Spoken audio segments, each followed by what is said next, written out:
અને ખેડૂતો બંનેને કામ આવે એવી વાત ડુંગળીની કરીએ। શિયાળો આવતા જ બજારમાં ડુંગળીની ભરમાર તમને જોવા મળી રહી હશે। જોકે એના કારણે લોકોને ફાયદો જરૂર થયો છે, પણ ખેડૂતોએ રડવાનો વારો આવ્યો છે। જોકે સરકાર ડુંગળીના ભાવને મેનેજ કરવા કંઈ કરી રહી છે કે કેમ તે સવાલ થઈ રહ્યો છે। પ્રજાને આનાથી ફાયદો થશે કે નુકસાન તે જાણી લઈએ આ રિપોર્ટમાં।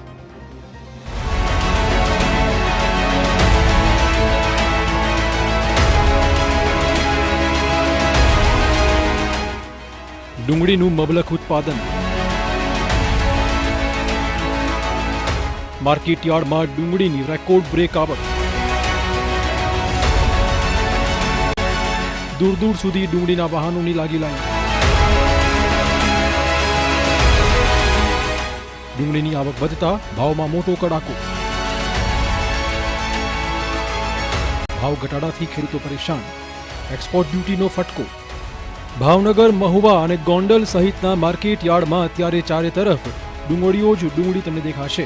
અને કેમ નહીં, મબલખ પાકના કારણે આમ તો ખેડૂતોએ ખુશ થવું જોઈએ, પરંતુ ધરતીપુત્રો દુઃખી છે। કારણ કે વાવેતર વખતે જે ડુંગળીનો ભાવ 700 થી 800 રૂપિયા પ્રતિમણ હતો તે હવે ગગડીને સીધો 150 થી 300 પ્રતિમણ થઈ ગયું છે। ઉપરથી સરકાર દ્વારા ડુંગળીના એક્સપોર્ટ પર 20% ડ્યુટી પણ નાખી દેવાઈ છે, જેના કારણે ખેડૂતોને ઠંડીમાં પણ પરસેવો પડી ગયો છે।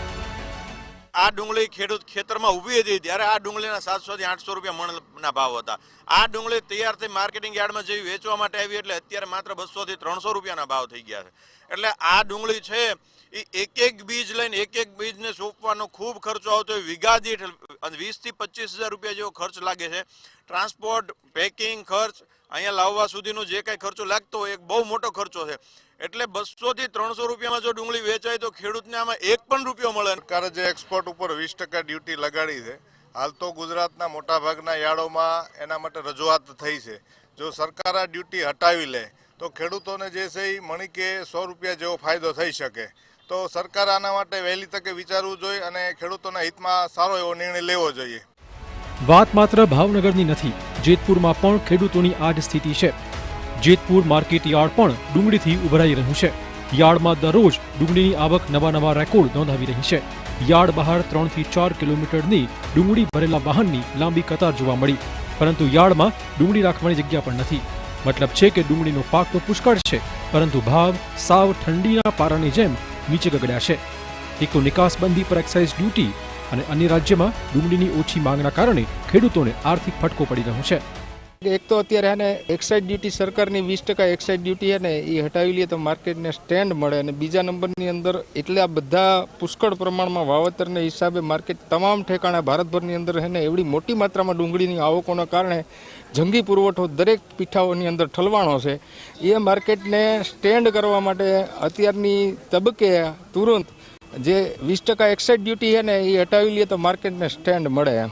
એ અત્યારે 200 રૂપિયામાં જાય છે, કોઈ 100 રૂપિયામાં જાય છે। સરકારને ખરેખર એમાં ધ્યાન દોરવા મુજબ છે, જે એની ડ્યુટી જે 20% લગાડે છે એ એને વધારવી જોઈએ।